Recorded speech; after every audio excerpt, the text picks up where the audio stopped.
lagi. Ya, mudah-mudahan nanti Nasi Liga bisa gabung Oktober. Tadi Pak Presiden bilang saya akan.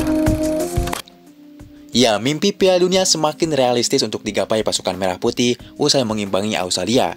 Padahal skuad Garuda awalnya diremehkan sebagai negara terlemah di ronde ketiga.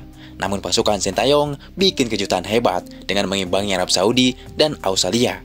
Dua negara langganan Piala Dunia ini dipaksa kewalahan oleh timnas Indonesia. Skuad Garuda punya ambisi berikutnya dengan mengincar 2 kemenangan kontra Bahrain dan China.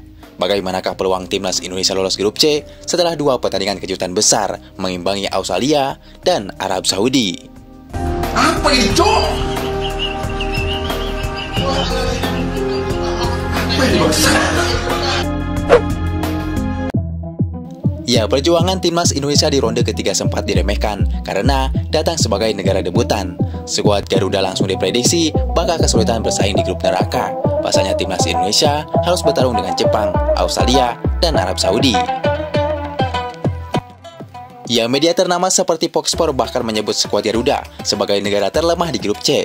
Bahkan Graham Arnold juga menyebut bahwa Bahrain, China, dan timnas Indonesia sebagai 3 negara terbawah pada putaran ketiga ini. Saat itu, skuad Garuda hanya menduduki peringkat 134 FIFA, sehingga dianggap pantas diremehkan, sementara 5 rival lainnya di grup C berada di peringkat 100 besar FIFA.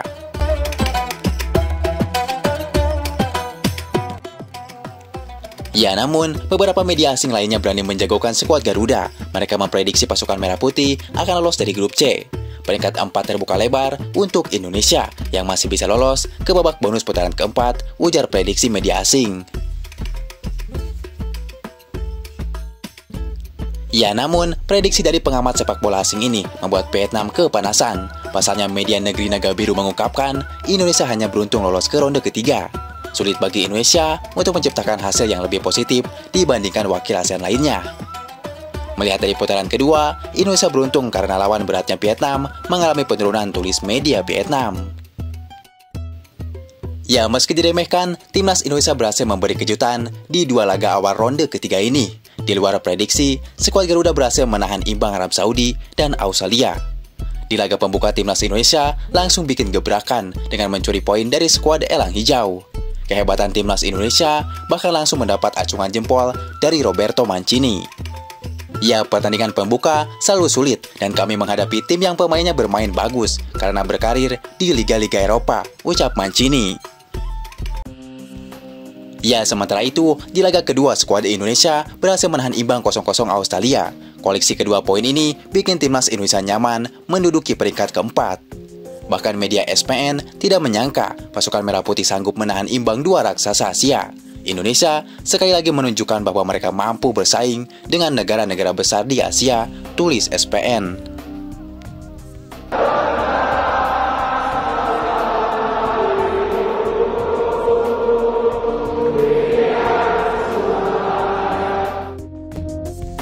Ya, hasil imbang melawan Australia juga membuat ranking FIFA milik timnas Indonesia melesat ke posisi 129. Skuad Garuda kembali menyalip Malaysia yang sebelumnya berkuar-kuar meremehkan Indonesia. Ya, skuad Harimau Malaya sempat melewati ranking timnas Indonesia usai menjuarai turnamen Piala Merdeka. Media lokal Malaysia seperti Makan Bola bahkan menyombongkan prestasi pasukan negeri jiran. Ranking FIFA Malaysia berhasil mendulang poin maksimal hingga melonjak 3 peringkat. Berdasarkan update terkini, Malaysia juga berhasil menyalip beberapa negara, termasuk Indonesia, tulis Makan Bola.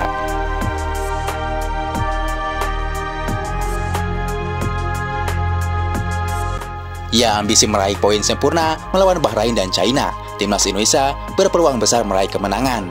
Di lanjutan ronde ketiga, pada Oktober nanti, skuad Garuda akan awai ke markas Bahrain. Di pertandingan ketiga, kesempatan ini harus dimanfaatkan pasukan Merah Putih untuk mencuri poin penuh.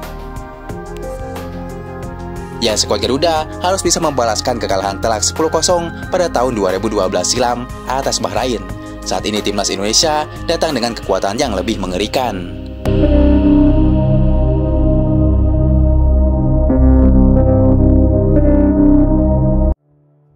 Ya, di balik itu, Sintayong juga bisa memanfaatkan mental Bahrain yang sedang jatuh usai dibantai timnas Jepang.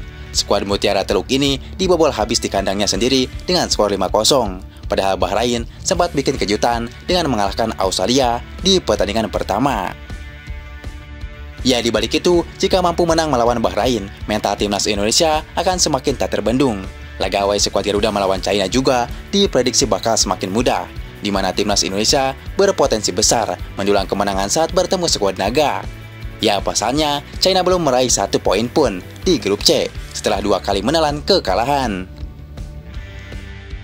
Ya, apalagi sebelum melawan Bahrain dan China, Indonesia akan ketambahan amunisi baru, yaitu Miss Heger dan Eliano Reinder. Dua pemain ini akan siap diturunkan pada bulan Oktober nanti. Kabar itu pun sudah disampaikan oleh Erick Thohir. Mudah-mudahan semua administrasi yang ada di DPR segera. Pak Menpora sudah tanda tangan, Mensesnek sudah tanda tangan, Pak Presiden besok tanda tangan, nanti tinggal proses di DPR, supaya Oktober tanggal 10-15 mereka bisa memperkuat Indonesia untuk pertandingan di luar negeri, di Bahrain dan China, ujar Erick Thohir. Agar Oktober bisa main, Eliano juga mungkin bisa membantu serangan depan 11 lagi. Ya, mudah-mudahan nanti Silger bisa gabung Oktober. Tadi Pak Presiden bilang saya akan tanda tangan. Ya, tentu saja jika kedalaman skuadnya seperti ini, tentu kita optimis melawan Bahrain dan China, Tom Haye dan kawan-kawan bisa membawa pulang 6 poin.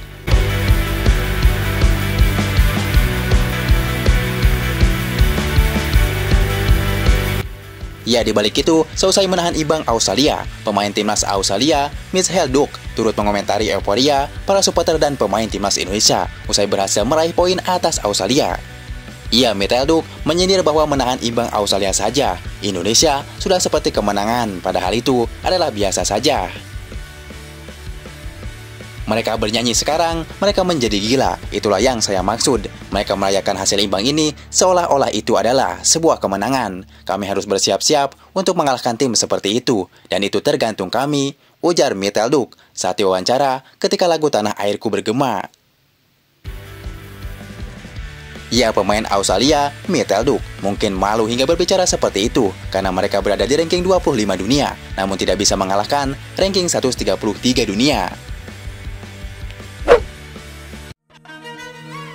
Ya, selain itu, ada yang menarik dari pertahanan Indonesia, di mana skuad Garuda belum pernah kalah saat dipimpin Jai Ijes di lini belakang. Ini benar dan nyata, kehadiran Jai Ijes membawa sebuah keberuntungan. Pada laga nanti, sepertinya paling realistis bisa menahan imbang timnas Jepang di GBK. Ya, dengan kehadiran Miss dan Eliano, sepertinya kita mampu menahan imbang, minimal tidak dibobol seperti China dan Bahrain. Ya, skuad Garuda harus berjuang ekstra menghadapi Raja Asia Jepang. Pertandingan melawan skuad Samurai Biru akan sangat menentukan untuk timnas Indonesia. Alhasil, skuad Garuda harus sanggup meredam Jepang selaku tim tersubur di grup C. Pasukan Haji Moriyasu itu sudah menyerangkan 12 gol dari 2 pertandingan saja. 평균 절대 아니다. 물론 호주가 29권 팀이고 우리는 136권 팀이고